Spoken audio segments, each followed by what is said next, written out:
बुढ़ापे में यदि दुख नहीं चाहते हो तो ये दो बातें कभी मत भूलना। मित्रों, आज जो मैं आपको सुनाने जा रहा हूँ वह एक सच्चाई है जिससे हम सबका साक्षात्कार होगा। हर किसी के जीवन में एक दिन ऐसा आएगा जिसके बारे में हमें पहले से ही जान लेना चाहिए। क्या पता उस समय आप वासनाओं की चकाचौंध में इस सच्चाई को न देख पाओ। यह वीडियो बच्चे से लेकर वृद्ध तक सभी को देखना चाहिए। यह तो आपको पता ही है कि बुढ़ापा सबसे कठिन और आखिरी अवस्था है जिसमें आने के बाद सबसे अधिक जरूरी अपनों की होती है। यदि उस समय अपने ही दूर हो जाएं, तब तो उससे अभागा इस दुनिया में और कोई नहीं होगा। तो चलिए समझते हैं जीवन की वो कड़वी सच्चाई इस वीडियो के माध्यम से। मित्रों, एक बार दिवाली का समय था। एक पति पत्नी बाजार से कुछ ज़रूरी सामान खरीदने के लिए घर से निकलने ही वाले थे कि अचानक लड़के को अपनी बूढ़ी माँ की याद आ गई जो घर में अकेली बैठी हुई थी। उसने अपनी पत्नी से पूछा, सुनती हो, क्या तुमने माँ से पूछा है कि दिवाली के अवसर पर उसे कोई चीज़ तो नहीं मंगानी है? पत्नी कहने लगी, अजी तुम भी कैसी बात करते हो, उसको इस उम्र में भला क्या चाहिए? 2 वक्त की रोटी और 2 जोड़ी कपड़े, इसमें पूछने वाली बात क्या है? पति बोला, देखो यह बात नहीं है, माँ पहली बार दिवाली पर हमारे घर रुकी है। वैसे तो वह हर बार गांव में ही रहती है। मैं जानता हूँ कि उसे कोई चीज़ नहीं चाहिए, फिर भी मन रखने के लिए उससे पूछ तो लेती।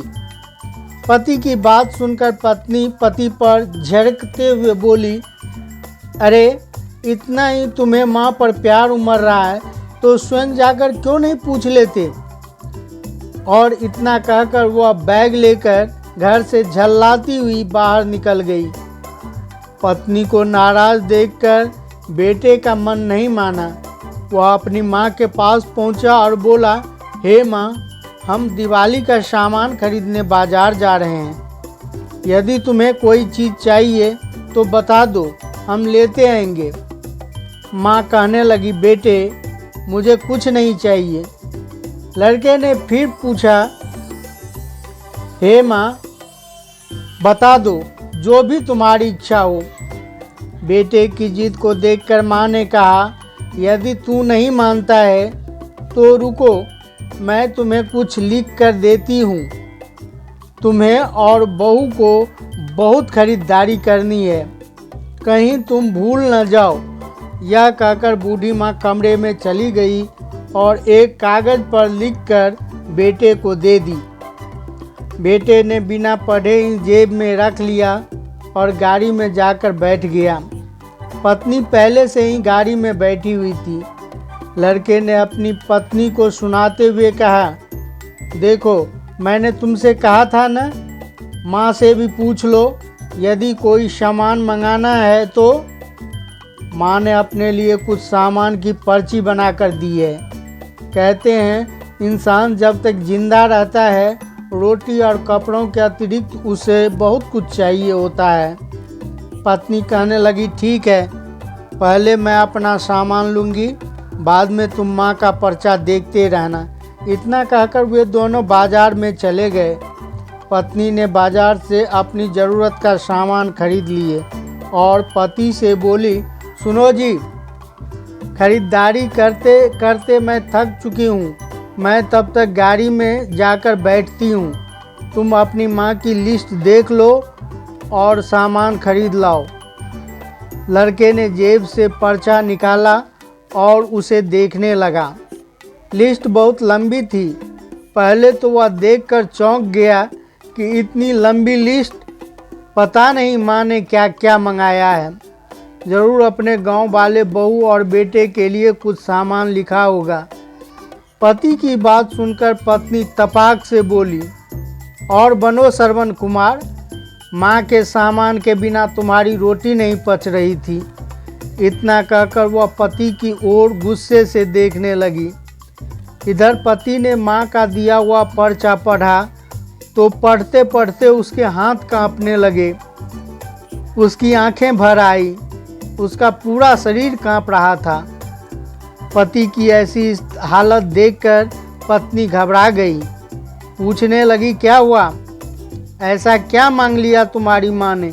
इतना कहकर पत्नी ने पति के हाथ से वह पर्चा छीन लिया और स्वयं पढ़ने लगी। पत्नी भी उस पर्चे को पढ़कर हैरान थी।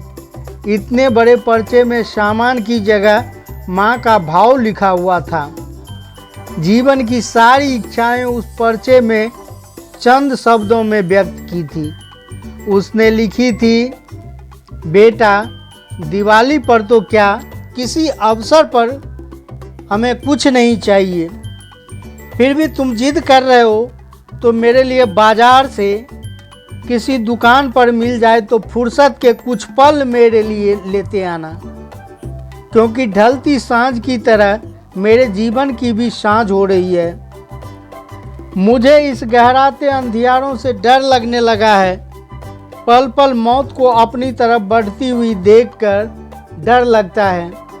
मैं यह जानती हूँ कि मृत्यु परम सत्य है, उसे टाला नहीं जा सकता है।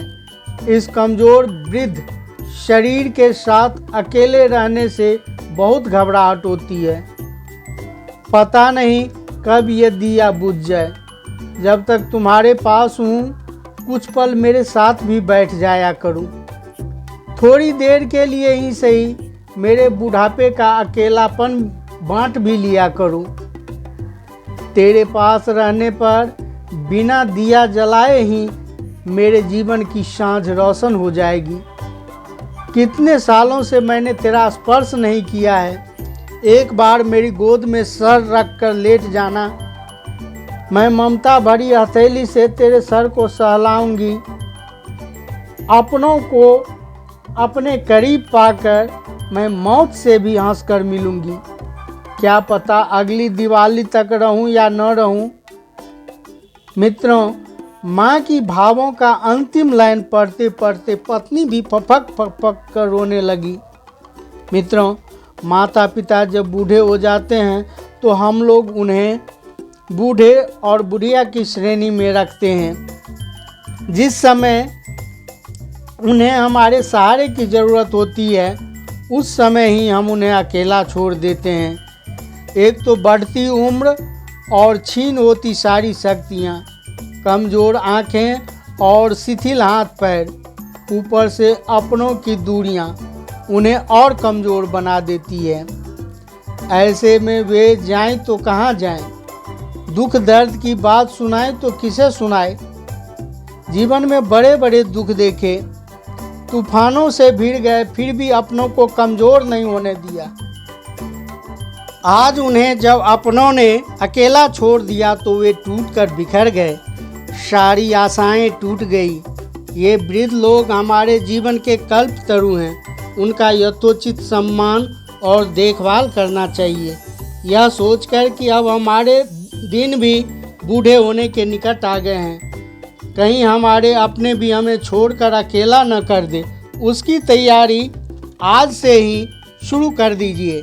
क्योंकि मित्रों, हमारे अच्छे बुरे कर्म देर सवेर हमारे पास लौट कर जरूर आते हैं। जैसा हम बोते हैं वैसा ही हमें काटने को मिलता है। यदि कोई पत्नी अपने पति की बूढ़ी माँ को फूटी आँख भी नहीं देख सकती तो उस माँ से बेटे को दूर करती है, तो याद रखना वह दिन दूर नहीं जब तुम्हारे बेटे की बहू तुमसे तुम्हारा बेटा छीन कर दूर ले जाएगी। ये बूढ़े लोग कहीं से बनकर नहीं आते। हम तुम उम्र के साथ बुढ़ापे की उस दयनीय अवस्था को पहुंचते हैं। माना कि दुनिया मतलबी है, पर इतने मतलबी तो मत बनो कि तुम्हारे जीवन को जो देने वाले हैं, जिन खुशियों को देखने के लिए उन्होंने अपनी खुशी की बलि चढ़ा दी, आप उनको ही बुढ़ापा रूपी अथाह सागर में छटपटाने के लिए छोड़ देते हैं। मित्रों, याद रखना, कर्म का फल भोगना ही पड़ता है। ऊपर से उछाला गया कीचड़ लौटकर आपके ऊपर ही गिरेगा। वृद्ध माता पिता हमारे ऊपर वाले हैं, जिनको मस्तक पर बिठाने के बजाय पैरों से कुचलते हैं। दुर्भाग्य है उस संतान का, दोबारा वह कभी मनुष्य का संतान नहीं बनेगा, क्योंकि वह अपने दायित्वों को मनुष्य बनकर नहीं निभा पाया। माना कि तुम मजबूर हो सकते हो, परंतु माता पिता के दुख से बड़ी तुम्हारी मजबूरी नहीं हो सकती। मित्रों, यदि इस वीडियो से आपने कुछ सीखा हो तो इस वीडियो पर विचार करना, दूसरे लोगों को शेयर करना। चलिए मिलते हैं अगले वीडियो में एक नई ज्ञान चर्चा के साथ। आप सभी का बहुत बहुत धन्यवाद।